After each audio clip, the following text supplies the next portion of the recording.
राष्ट्रगान जनगण मन और राष्ट्रीय गीत वंदे मातरम केवल एक गीत नहीं बल्कि वो भारतीय स्वतंत्रता आंदोलन की आत्मा है, जिसने लाखों भारतीयों के हृदय को राष्ट्रभक्ति की भावना से भर दिया। इन गीतों की गूंज अंग्रेजी शासन के दौरान हर आंदोलन, रैली और क्रांतिकारी संघर्ष में सुनाई देती थी और यही कारण था कि स्वतंत्रता प्राप्ति के बाद जब भारत अपना संविधान बना रहा था, तब 24 जनवरी 1950 को राष्ट्रगान जनगण मन और राष्ट्रगीत वंदे मातरम को संविधान में राष्ट्रीय प्रतीक के रूप में स्थान दिया गया। इसी पर आधारित आप देखिए हमारी ये विशेष रिपोर्ट और मुझे दीजिए इजाजत। नमस्कार। भारत का राष्ट्रगान जनगण मन और राष्ट्रगीत वंदे मातरम दोनों ही भारतीय संस्कृति, एकता और स्वतंत्रता संग्राम के प्रतीक हैं। ये दोनों रचनाएं हमारे गौरवपूर्ण इतिहास और राष्ट्रीय पहचान को व्यक्त करती हैं, जिनका अहम स्थान भारतीय जनमानस में है। 24 जनवरी 1950 को जब संविधान सभा ने जनगण मन को भारत के राष्ट्रगान और वंदे मातरम को राष्ट्रीय गीत के रूप में मान्यता दी, तो उसी क्षण से ये दोनों रचनाएं स्वतंत्र भारत के गौरवपूर्ण भविष्य, एकता और आत्मसम्मान के संकल्प को साकार करने की दिशा में निरंतर प्रेरणा देती आ रही हैं।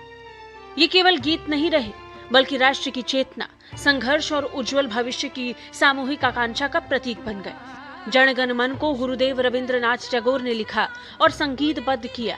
उन्होंने इसे बांग्ला भाषा में लिखा, जिसे 1950 में भारत के संविधान सभा ने राष्ट्रगान के रूप में अपनाया। टैगोर ने इस गीत में भारतीय समाज की विविधता, एकता और संप्रभुता को गहरे भावों में व्यक्त किया।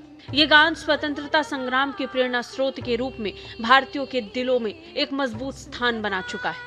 गुरुदेव के रचे गए इस रचना के पहले छंद को 24 जनवरी 1950 को भारत का आधिकारिक रूप से राष्ट्रगान घोषित किया गया।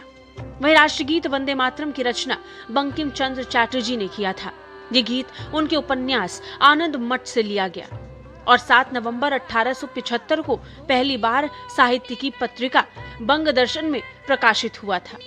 बंगाल विभाजन के विरोध और स्वदेशी आंदोलन के दौरान इस गीत ने न सिर्फ देश की अस्मिता और गर्व को उजागर किया, बल्कि पूरे राष्ट्र को एकता के सूत्र में बांध दिया। इसके साथ ही वंदे मातरम मातृभूमि के प्रति श्रद्धा और भक्ति का प्रतीक बन गया। इस रचना को पहली बार 1896 को गुरुदेव रविंद्रनाथ टैगोर ने संगीतबद्ध किया और ये गीत भारतीय स्वतंत्रता संग्राम का अहम हिस्सा बना। वंदे मातरम का महत्व सिर्फ एक गीत तक सीमित नहीं रहा, बल्कि ये भारतीय राष्ट्रवाद, एकता और स्वाधीनता की भावना का प्रतीक बन गया।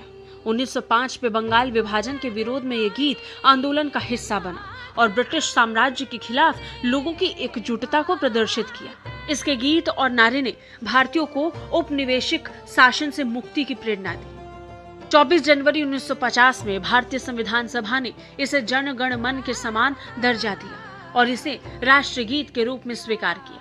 वंदे मातरम अपनी रचना के 150 साल भी पूरे कर चुका है और इसी मौके पर सरकार की तरफ से पूरे भारत में साल भर विभिन्न कार्यक्रमों और गतिविधियों का आयोजन किया गया। आयोजनों का सिलसिला अब तक जारी है। इसमें प्रदर्शनी, संगीत प्रस्तुतियां, सेमिनार और सांस्कृतिक कार्यक्रम भी शामिल हुए। राष्ट्रगीत और राष्ट्रगान की समृद्ध विरासत, सांस्कृतिक विविधता और स्वतंत्रता संग्राम में महत्वपूर्ण योगदान हमेशा के लिए अमर है। Bureau report, DD news.